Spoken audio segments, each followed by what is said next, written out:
ሰላም ጤና ይስጥልን። ሰላምታችን ይድረሳችሁ። ለዕለቱ ያዘጋጀነውን መረጃ ከዚህ ቀጥሎ እናቀርብላችኋለን።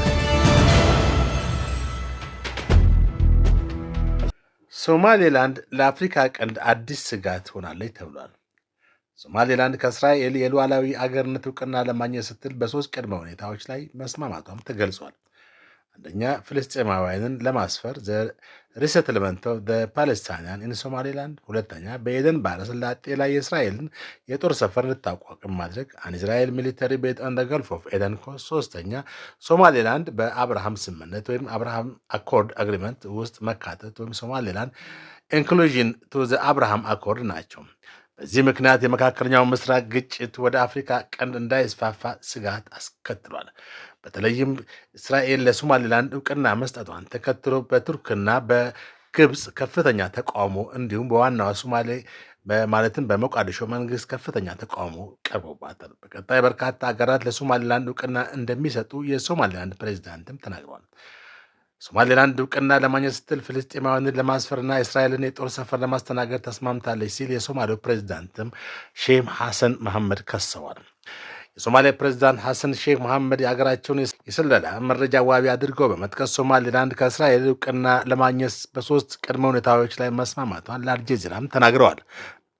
እነሱም ከላይ የጠቀስናቸው ሶስቱ ነጥቦች ሲሆኑ ከዚህ በተጨማሪም የሶማሌላንድ ለእስራኤል እውቅና መስጠቷ በቀጠናው ከፍተኛ ውጥረትን እንደሚያስከትል ታውቋል።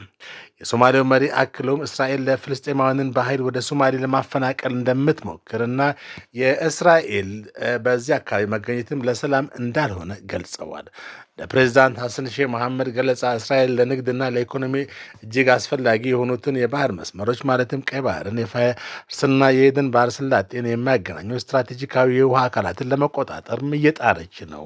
በዚህ ምክንያት ነው ከሶማሌላንድ ጋር አዲስ ስምምነት የፈጠረችም ብለዋል።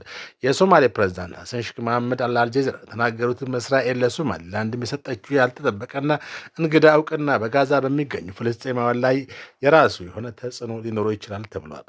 ፕሬዚዳንቱ ማክሰኞ ዕለት ከቱርክ ኢስታንቡል ለአልጀዚራ በሰጡት ልዩ ቃለ መጠይቅ ሶማሌላንድ ላለፉት 3 አስርት ዓመታት የመገንጠል ጥያቄ ስታነሳ የቆየች ቢሆንም በዓለም ላይ እስካሁን እውቅና የሰጣት አንድም አገር የለም ብለዋል። የሶማሌ መሪ አክሎም እኛ አገሪቱን በሰላማዊ መንገድ መልሰን ለማዋሃድ ስንጥር ቆይተናል ብለዋል። ስለሆነም ከ34 ዓመት በኋላ እስራኤል በድንገት ብቅ ብላ ሶማሌላንድን እውቅና እንሰጣለን ማለቷ በጣም ያልተጠበቀና እንግዳ ነገር ነው ሲሉም ገልጿል።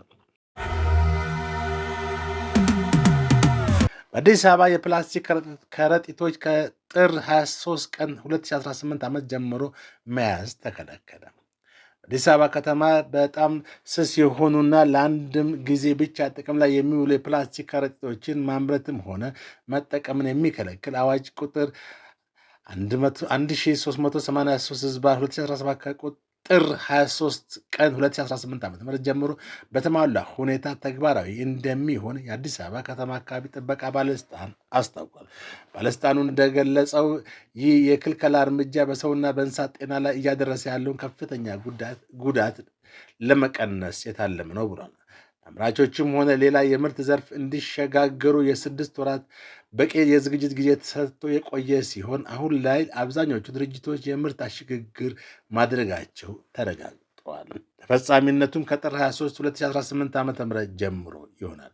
ሁለተኛ፣ የተከለከሉ ምርቶች በጣም ስስ የሆኑና ለአንድ ጊዜ ብቻ የሚያገለግሉ የፕላስቲክ መያዣዎች። ሶስተኛ አማራጭ የወረቀት የጨርቅና መሰል ዳግም ጥቅም ላይ የሚውሉ የዕቃ መያዣዎች በበቂ ሁኔታ ገበያ ላይ መቅረባቸውም ተገልጿል።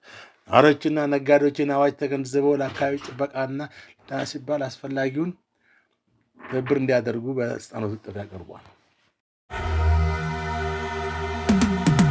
በመጨረሻ የታሸገ የፕላስቲክ ውሃ በየቀኑ መጠጣት 90,000 የማይክሮ ፕላስቲክ ቅንጣቶች ወደ ሰውነታችን ያስገባሉ ተባለ። በየቀኑ የታሸገ ውሃ የሚጠጡ ሰዎች ከሌሎች ሰዎች በተጨማሪ 90,000 የማይክሮ ፕላስቲክ ቅንጣቶችን ወደ ሰውነታቸው እንደሚያስገቡ በካናዳ ኮንኮርዲያ ዩኒቨርሲቲ የተሰራ አዲስ ጥናት አመለከተ። በአማካይ ሰዎች በዓመት ከ39,000 እስከ 52,000 መጠናቸው ከ5 ሚሊ ሜትር በታች የሆኑ የእነዚህ የፕላስቲክ ቅንጣቶች ወደ ሰውነታቸው ያስገባሉ ተብሏል።